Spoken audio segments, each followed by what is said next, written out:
Mama Ducks, Baby Duck, Mr. No Ducks himself, Quack, Quack. Let's talk about what went down in Fort Worth, Texas. I was in the building, and in this segment, Rhea Ripley pretty much came down to the ring to brag about her victory over Jay Cargill at WrestleMania, to pretty much tell everybody, that she can handle the pressure. She is that girl. She is Rhea Bloody Ripley, and anybody that want to step up next can step up. Well, guess who stepped up? The group that debuted earlier in the night, Fatal Influence, the ones that beat down Charlotte Flair and Alexa Bliss, as well as Brie Bella and Paige. Well, they came down the ramp, and JC Jane was talking her trash, and she was pretty much saying how she get it. Rhea Ripley is the champion, and hold on, first let me say this: you had to be there. You had to be there. You could not hear nothing JC Jane was saying if you was in the arena. I literally had to go watch that part of the highlights just to see what she was saying because you could not hear her. You couldn't hear nobody from Fatal Attraction in that arena. Like they was getting booed louder than Dominic Mysterio. Like it was bad, man. But for them to be in two segments on SmackDown, just not coming up from the main roster, it looks like they have some big plans for them. We can say that WWE does not have a good track record when it comes for NXT call-ups, but here lately, when we see what they did with Oba Femi, when we see what they did with Javon Evans and Trick Williams and Tiffany Stratton, etc., we can see that they kind of been treating a lot of the call-ups right, including Braun Breaker, etc. So it looked like they may have some plans for Fatal Influence, seeing that they have been put in the position that they have been put in after WrestleMania, and not forgetting about the list of people who they released some hours ago. Yesterday, it's over 20 some people, if I'm not mistaken. The last time I read it, it may be more by the time y'all wake up.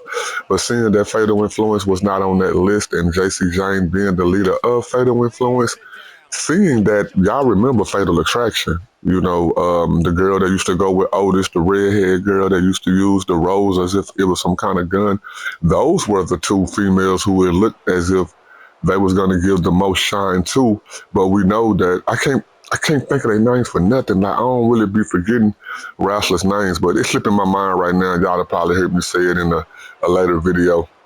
But the one that used to go with Otis, y'all remember, she left WWE because they wouldn't allow her to keep her OnlyFans page and work for WWE at the same time. And she ended up making $1 million in 1 week by posting on OnlyFans. So she felt like, hey, compared to what I'm getting paid by WWE every year, if I can make $1 million in 1 week over here on OnlyFans, hey, I appreciate y'all, WWE, but she went over there to OnlyFans. The other one, I think she had like some kind of mental issues, allegedly.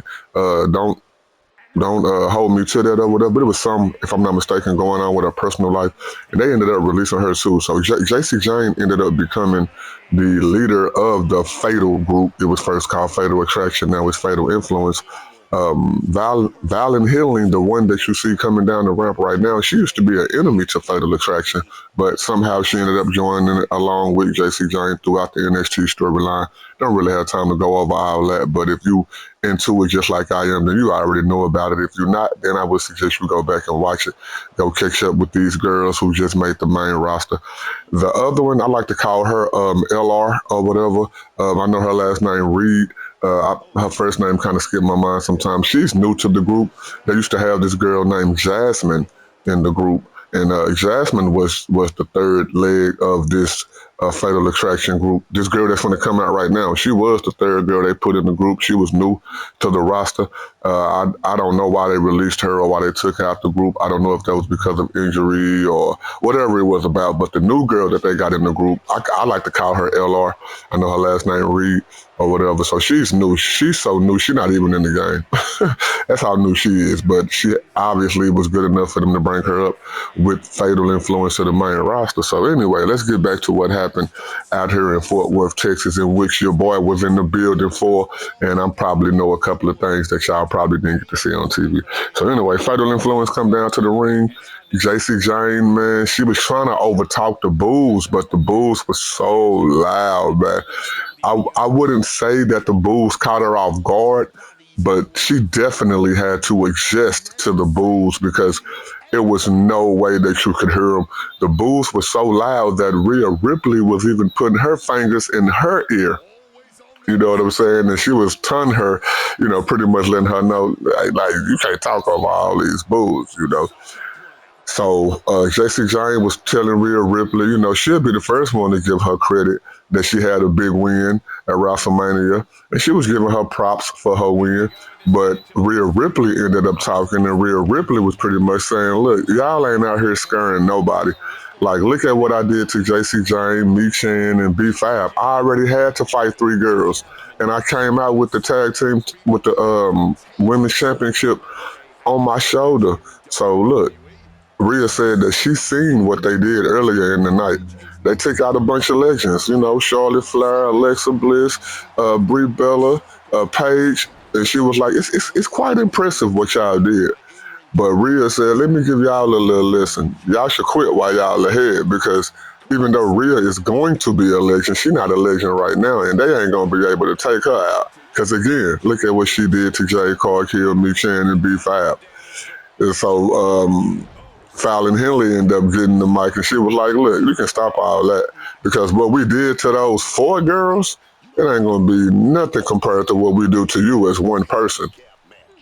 And Lainey Reed, who I call LR Reed, she was like, look, me, Fallon Henley, and JC Jane, she was like, we Fatal Influence, and hey, we finna take over this whole thing.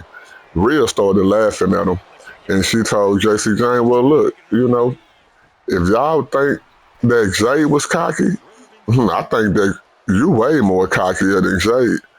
So she was like, look, pretty much, man, you want to fight me, you can fight me tonight, and we can go at it. You know what I'm saying? And that's what happened in the later segment. We're not going to even cut the clip. We're going to go right into the match that they had later on that night. You know what I'm saying? And I think it was an all right match. It was a decent match. JC Jane pretty much got the first half of, not the first half, I would say the first 10% of the match. After she got that first 10% of offense in, man, Rhea just took over. Rhea was what they call it, getting my stuff in. Rhea got all her stuff in. She hit all her regular moves, all her signature moves, every move she used to have for a former finisher, all the way to the finisher. But she didn't get to hit her finisher, though. Even though she was going in on JC Jane, by the time she was finna hit the Riptide, Fatal Influence ended up jumping in the ring, and they ended up attacking Rhea, causing a DQ, and they beat her down. I thought one of the tag teams from earlier that night was going to come down. Maybe Charlotte Flair and Alexa. If not them, maybe Paige and Brie Bella. But nobody came down to help Rhea, man. So they jumped her, they beat her up, they took her out, man. And it really looked like they probably have some kind of plans for Fatal Influence on the main roster. And since Rhea Ripley took the belt from Jade Cargill, in which I didn't want to see that, but being in the arena tonight, when she came out, when she talked, everything she said, she didn't get nothing but cheers. I was up there booing a little bit, but for the most part, 99% of the people in the building, I don't know what a lot of the online people think, but the people in the building, they was for it. They wasn't against it at all. They was lit, but they booed the mess out of Fatal Influence, man. And if WWE didn't plan on them getting booed after seeing what happened tonight, they're gonna have to adjust, and they can adjust in a good way and just let them come out there and be the heels that they are. Because they did take out some fan favorites earlier on in the night. So yeah, man, it is what it is. I would say it was really nothing to write home about, but something that you probably would want to go out of your way to watch if you want to see what direction WWE is going in. But watch this though.